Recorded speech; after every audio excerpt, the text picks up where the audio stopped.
For those of you that don't yet have the latest chapter or the latest edition of the guidelines, I'm going to go through a little bit more detail just to make sure everybody's on the same page.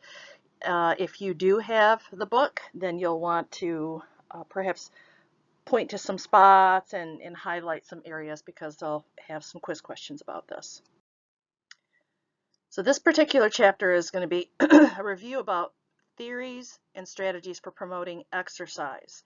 And as you think about what we do know already about what factors do increase the likelihood of a person to exercise regularly, there are some demographic factors. And those demographic factors are those that can't really be changed in the short term, for example. We find that there's a certain age where it gets when people have young families that it's difficult to exercise. We know that people that have a higher level of education are more likely to exercise. And so there's just these components that are going to influence a person's likelihood. However, these things are not possible to put an intervention on, but it might help to point to individuals who we might be able to focus upon. And so does knowing about demographics give you an insight about how to move forward? And the thought is yes. So when we look at what we can do is that we can change the exercise prescription itself. And we know there's frequency, intensity, type, and time. And first one to talk about is frequency and time. We can't alter the demographics, but we can change how we make our exercise programming. And one way is to look at combinations of frequency and time, and being able to get folks to be able to exercise more. And one particular way is to use the MET minutes to track the volume. So however you get to the volume being 500 to 1,000 MET minutes per week, and that gives us a goal. We also have many ways to get to that. So you can have multiple days with shorter periods of time. And if a person is allowed to self-select what time is best for them, it may influence the likelihood that they will exercise. So 25 minutes of 6 METs is 150 MET minutes. What our goal is, again, 500 to 1,000 MET minutes per week. Now, if there's weight loss, you might need a higher recommendation is to have a higher value. For intensity, we know that individuals that are more fit tend to be able to gravitate or be successful with a higher intensity program, and individuals who are first starting are going to be more likely to do a moderate to low intensity program. And I wanted to show you just a quick overview of this one, and this is just a study that I found at the PLOS.org, and it's looking at sedentary individuals and their exercise enjoyment. Now, this is college-age individuals that participated in cycling 3 days per week, and both they were either assigned HIIT training or moderate intensity continuous training. The moderate continuous intensity training was 70 to 75% peak heart rate for 27.5 minutes. The HIIT did 10 1-minute bouts of 90 to 95% peak heart rate with a 1-minute recovery in between. Now what you see here is as the weeks, they both started with the same level of enjoyment, no difference between the two, but as the weeks continued, the individuals that liked, as they become more fit, they enjoyed the HIIT training, where the moderate continuous training really stayed about the same. So this gives you an idea of how when people are initially starting to exercise, that they might not enjoy the high intensity training as much, but once they get fit, they like it. So that's where recommending short bouts, more frequent, at the individual's preference might serve to be a better motivator for adherence. For the exercise prescription, there really isn't a perfect way to exercise. So running is not the best mode to keep people exercising for adhering, but we know that there is some adherence based upon what people enjoy. And we know that there is, for some individuals, if they can have greater autonomy, greater accessibility, that for certain populations, doing remote structured programs that they can do at home with technology can prove to be beneficial.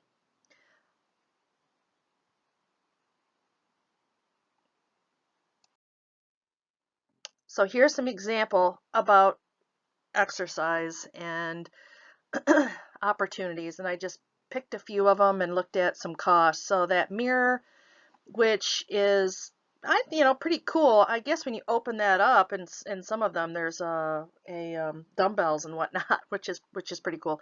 This basic mirror is $14.95, and here is making a person able to perform their different exercises, have someone that they're following, and then they can see themselves to be able to see how they're doing with their form. The Peloton is pretty popular, or the Peloton-like boxes, program bikes. The Peloton basic bike is $18.95, and then you've got the programming that you pay for. And I have to tell you, I absolutely detest Peloton commercials. Detest them. But that's my personal preference. I might like a Peloton. I don't know. But anyway, let's see here. I wanted to show you this bicycle on the bottom left-hand corner. This is really nice, especially for individuals with disability, with physical disabilities. They don't have to step over there. It's more of a recumbent bicycle. It's going to use some different muscles, but honestly, I think this particular bicycle, the seat will turn to the side, so you can sit to the side and then move over. It makes it very easy for the person to exercise. Walking at home might be a great option, where someone might have the ability to have sidewalks, but not everybody has a safe neighborhood, and they don't. When the time change happens, it might not be possible for them to walk at home at night. And then we have a variety of treadmills, for example. So there's lots of ways that people can exercise, but there are limitations for that, and we'll talk in class about that. So there are ways to change the exercise programming itself, but there's also some theories to encourage people to exercise, and these are programs that are going to help with understanding participation. And it goes with what the person believes is important and what they feel that they have had potential success with, but also what they have had good experience with as well. The selected topics that I'm going to go over today are the 5 listed. The social cognitive theory is based upon the principle of the relationship between the individual, the behavior, and the environment. They all interact with one another to influence future behavior. And that's called reciprocal determinism. The relationship and interaction between behavior, the individual, and the environment influence future behavior. So as we think about social cognitive theory, we're looking at controlling, different ways of controlling or impacting primarily personal behaviors and environment. So the task, if we think about, in this case, the task is exercise. The task of, or the social cognitive theory is for people to start to exercise is going to be centrally focused on self-efficacy, and that is the belief that the person, I believe I can actually do that behavior. Now, I do not have any self-efficacy of being able to run a marathon. I do not. I know I will never do that. And so I really have a task and a barrier self-efficacy. The task is my belief to actually do the behavior. And so that's task self-efficiency, self-efficacy. Behavior, blah, barrier self-efficacy is whether or not I can do it in the face of barriers such as time, poor weather, or I'm tired. And that's not the issue for me.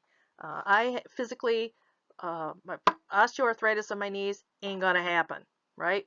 So I guess you could think about some barriers as being my physical limitations due to my knees. It's just I'm not gonna run anymore. So the thinking about how that self-efficacy is associated with some personal factors, but also it could be some environmental factors, and in some cases that might be some of your barrier self-efficacy as well. It could be, I don't, the weather is so horrible, or I don't have a safe place to run. Why is it important to understand client self-efficacy?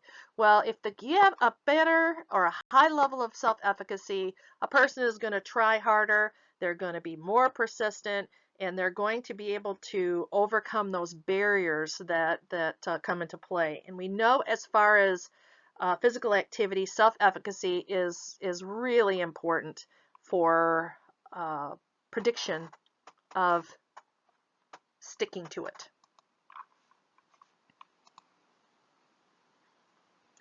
So you're assessing your competence in executing. It helps to detect where a person feels insecure, where your client maybe doesn't have resilience. I've never done well, I'll never do well at that, right? And it also helps you to figure out how to get small goals in place to help a person to be more successful. So understanding their self-efficacy is going to be helpful for you as the expert. The cognitive theory in self-efficacy also includes the outcome expectations and the outcome expectancies. If a person believes that it's important, they expect that it's going to have a good outcome if I participate in physical activity, it's going to result in the desired outcome, I'm more likely to participate in it. Having self-control and self-regulation is also important, and it has to do with how the individual has autonomy to make decisions, to monitor themselves, to problem solve, and to be involved in self-reward. And we know that rewards are really important because they give us that instant gratification, which is necessary, especially when we're starting something new. Seeing that instant feedback can be really, really helpful. The trans-theoretical model is a framework that you all have probably spent a fair amount of time on, and it has the stages of readiness to make the change and specific steps or interventions that have been shown to be effective at the various stages of readiness. So there's truly the 5 stages, and then there's also a terminal phase. And so just a reminder, I got no problem is pre-contemplation. Maybe I have something going on, but I'm not ready. For 6 months I'm contemplating. Prepare is that you're thinking I'm going to start in the next month. Action is doing it. In maintenance, over 6 months, a habit is made and a person is doing it regularly. The 10 processes of change illustrate the strategies used by individuals that are trying to move through those 5 stages of change. So remember, self-liberation has to do somewhat with self-efficacy, with believing it is possible. Let me see, your stimulus control is getting yourself in an environment that is going to encourage the behavior, not and help you to avoid the triggers. Don't spend time at the ice cream store if that is a trigger for you. Don't hang out with smokers if smoking, smelling smoke is a trigger for you to stop smoking. Counter conditioning, I think, is one of those things that is especially helpful with maintenance and often in action. What are you going to do when you have that trigger for that problem behavior? Self-reevaluation is looking at the values and evaluating the importance of it, and perhaps sometimes imaging. So these are common processes of change that are used at the different points within the trans-theoretical model of change. Now, those can be used in other models as well, but this is real common to see in place at these different spots. The health belief model is associated with the belief that a person says, you know what, I am at risk for said disease. And because I'm at risk for this disease, I am ready to make a change because I don't want that disease. So being pre-osteoporotic, a person might say, whoa, I do not want to get osteoporosis. I better start getting in some calcium and doing some weight-bearing exercises. Help me, help me, help me, right? So health belief means that there is an understanding that there's a risk and that is going to encourage participation. And you'll see that if somebody has a cardiac problem, diabetes, pre-diabetic, osteoporosis, some of those diseases that have pre's to them or risk factors associated with them, the health belief model might be really effective. This is not a very good picture, but this shows you the health belief model constructs and strategies, and it's table 12.3, but here it has the different constructs, and for instance, there's self-efficacy, perceived susceptibility is on the top, and that is you believe that if I don't get on the stick and start exercising, I'm going to be diabetic. And that's where you start to look at risk information, trying to encourage the susceptibility where a person might not know their perceived susceptibility. You can educate them about the risk information. Educating them on the treatment, the condition, and how effective exercise will be is going to be helping them to get that understanding that exercise is going to be helpful. So these change strategies can be helpful in any behavior change, but specifically listed here associated with health belief model. Self-determination is associated with a person who really especially needs autonomy, and they strive for mastery, and they're looking for social interactions with others. So there are these 3 needs that are necessary. I need to be autonomous, I want to be competent, and it has to be meaningful. And with the self-determination theory, motivation is key, and motivation is either it's on this line of continuum, and this continuum is looking at the non-self-determined and all the way over to the self-determined. And in between there, the non-self-determined has got no motivation at all, and they have nothing. They just have they don't have any regulation. There's nothing that influences them. They don't really have any interest, right? When you move towards self-determination, you move through extrinsic motivation, and that's where you have perhaps you start to exercise because your physician says, you know what, if you started walking, that's going to have an impact on your risk. And so that's an extrinsic motivation. Once somebody becomes self-determined, they have that sense of autonomy. They feel they have that internal sense of accomplishment, and they have that internal motivation, internal sense of completion, internal sense of connection, and those are the self-determined folks.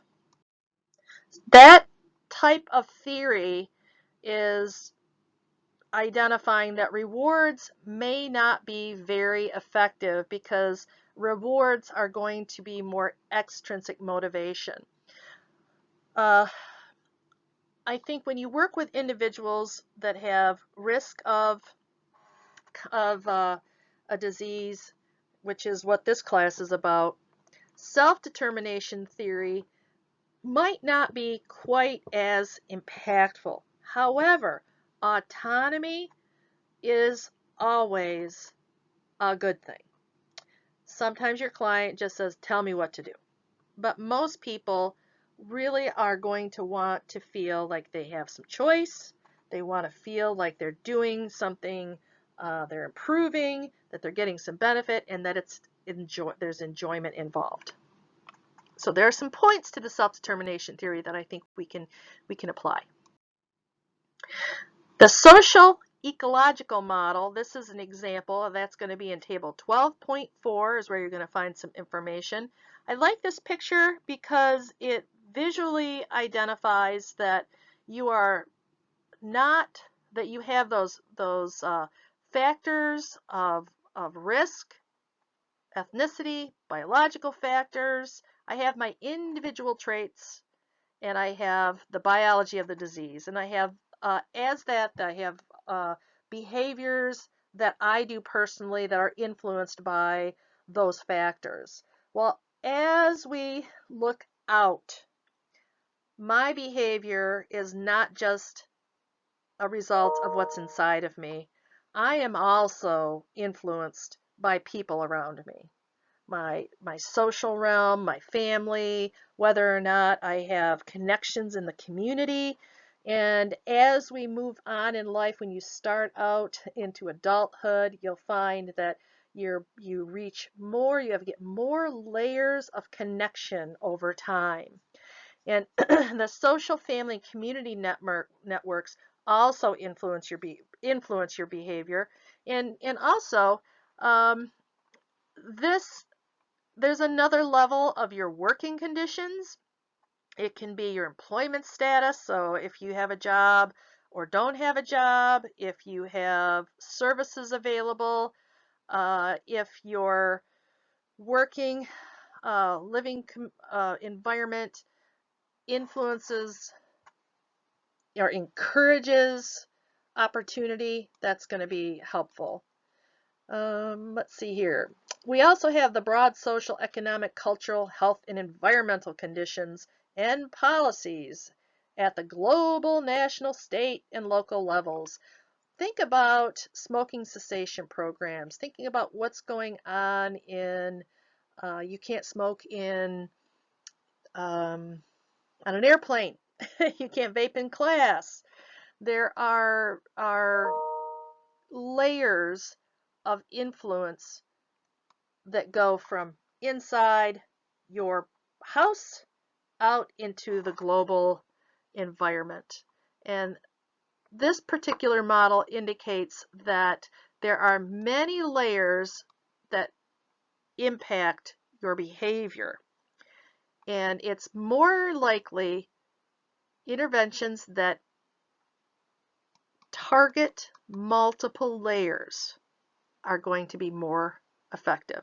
So if we look at the individual behavior, if you include your family, that is going to be not only you, the individual, but if the family is included or you have group kind of things going on, that is going to be another layer of getting someone to be active. If you have, if your work environment gives you 30 minutes a day to go and participate in exercise, Western does that, right? They let people do that. They give them a little extra lunch hour for people to go to the rec center. That is a working condition that allows people to be able to be active. So we're looking at multiple layers of influencing that target behavior.